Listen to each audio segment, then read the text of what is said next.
আমি Mohammad Abbas Uddin RMP welfare society অর্থাৎ মেহেরপুর গ্রাম doctor অ্যাসোসিয়েশনের পক্ষ থেকে আমার সকল গ্রাম ডাক্তার ও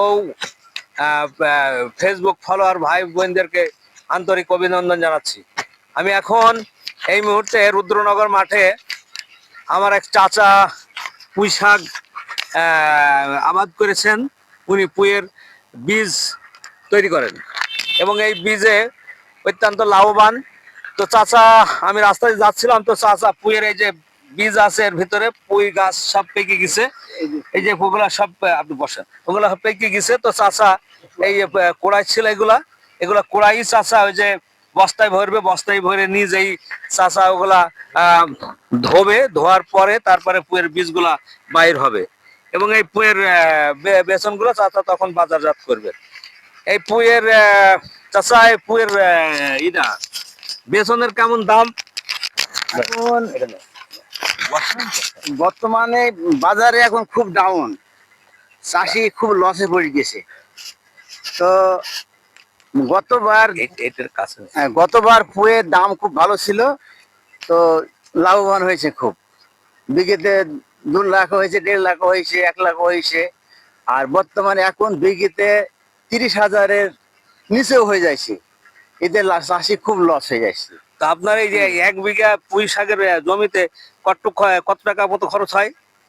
এতে মোটামুটি খরচ না হলেও 10,000 টাকা খালি ওই আবাদ করতে আগে। আর এই যে এই পুঁইটা মেরি নিয়ে যেতে আমার 12,000 টাকা খরচ, বাড়ি নিয়ে যেতে।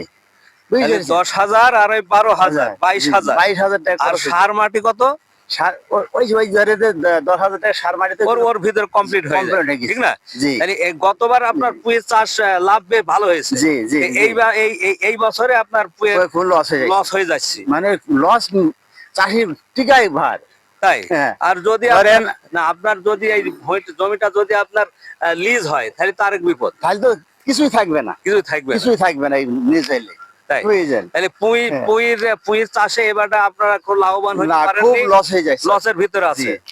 তো আমি বাংলাদেশ সরকারের প্রতি অনুরোধ করব, চাষিরা যাতে মার না খায়, এই পুঁইয়ের বীজ যাতে ভালো বাজারে দাম হয় এবং সার বীজ কীটনাশক এগুলো যেন সুস্থভাবে চাষিরা পায়।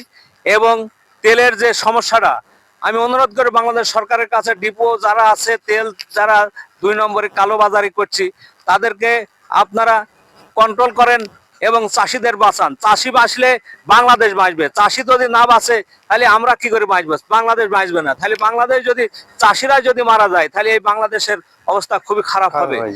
আমি এই বলে আমি এখানেই আপনাদের আন্তরিক শুভেচ্ছা জানিয়ে আমার এই কমেন্ট এবং আমার এই ভিডিওটা যদি আপনাদের ভালো লাগে তাহলে আপনার লাইক, কমেন্ট এবং শেয়ার করবেন।